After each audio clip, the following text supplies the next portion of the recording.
Salut les amis et bienvenue dans cette nouvelle vidéo. Où je vais vous montrer comment créer une base de données avec Interbase en sigle IB Console. Ensuite, créer des tables avec Interactive SQL. Pour commencer, je vais d'abord chercher l'icône IB Console. J'ouvre le logiciel et j'active. Je double-clique local server. Ensuite, je clique droit dans database. Il y a deux options, register et puis create database. Je vais créer une base de données, donc je sélectionne l'option create database. Il y a une nouvelle fenêtre. Dans cette fenêtre, on va mettre ici l'emplacement et puis les noms de notre base de données. Dans alias, on va mettre le nom de la base de données. Alors, pour le réaliser, je vais créer un dossier. Je préfère le créer ici dans mon bureau. Je vais créer un dossier. Tu peux renommer ou bien tu peux laisser, ça dépend du contexte dont tu travailles. Moi, je vais renommer database, donc base de données. J'ouvre. Ensuite, je clique sur les liens d'emplacement. Je fais CTRL-C pour copier. Je ferme mon dossier. Maintenant, je sélectionne en dessous de file name. CTRL-V pour copier l'emplacement. Ensuite, je vais mettre le slash pour écrire slash. Je vais faire Alt plus 8 et ce qui suivra le slash sera le nom de la base de données. Donc ça dépend. De même, moi je préfère écrire glad et surtout on peut mettre .gbd. Donc la gestion de base de données, glad, la gestion de base de données. Je vais recopier ces noms. Je vais recopier les noms. Je vais recopier les noms, CTRL-C. Ou vous pouvez renommer, vous pouvez réécrire plutôt dans alias parce que la base de données n'est pas valide. Vous allez réécrire, mais moi je préfère copier et puis coller dans alias les noms de la base de données. Ensuite, valider. Et voilà, la base de données a été créée. Ensuite, pour créer des tables, nous allons sélectionner l'onglet table. Ensuite, monter là où on a écrit interactive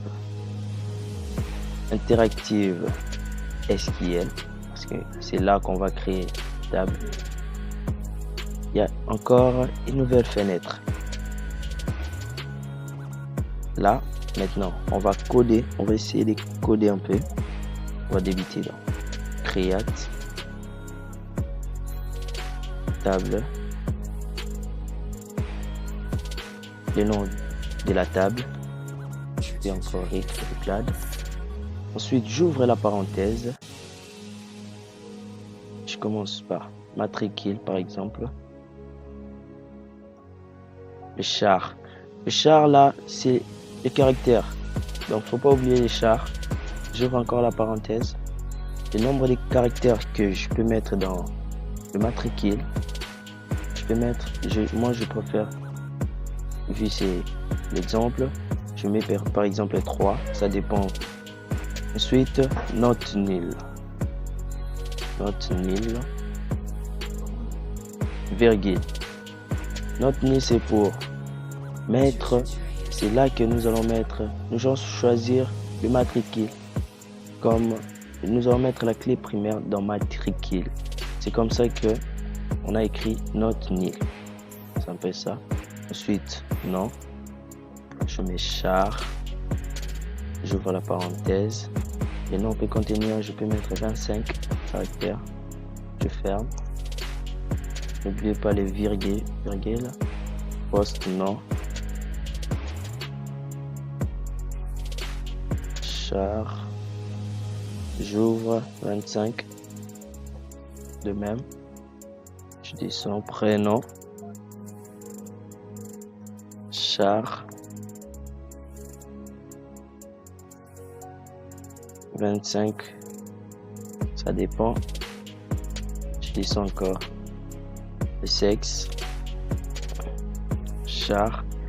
Le sexe, je peux mettre 1. Je ferme parce qu'il y aura que M ou bien F. Ensuite, état civil. État civil. Interactive, est-ce qu'elle est vraiment trop exigeant? État civil, je peux mettre 15. Ensuite, virgule encore. Je descends. Maintenant, je vais écrire primary key. Donc, clé primaire. J'ouvre. J'avais dit, je vais mettre ma clé primaire dans matricule. J'écris matricule. Je ferme la parenthèse. Je ferme encore. Ensuite, je mets le point virgule.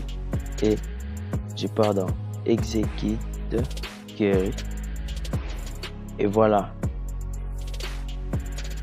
Notre table a été créée avec succès. Table glad. Vous voyez la propriété. Metadata. Permission et puis data. Data ici. Dans la prochaine vidéo, je vais vous montrer comment manipuler ou comme table. Donc les enregistrements. Donc il y a dans la table, il y a deux parties. Les champs et puis les enregistrements. Les enregistrements, je peux écrire 0, 0, 1. Je passe. Là d'accord. Poste nom. Tra. Prénom. Deck. Pardon, je m'excuse. J'ai plus de batterie. Hein. Plus de charge. M. Vous pouvez mettre même en minuscule ou en majuscule. Ça dépend. État civil. Célibataire. Et voilà, vous validez. Vous descendez donc autant de fois. Vous pouvez mettre autant que vous voulez des enregistrements. Et je vais vous montrer dans la prochaine vidéo. N'oubliez surtout pas de vous abonner et d'activer la cloche de notification pour ne rien louper.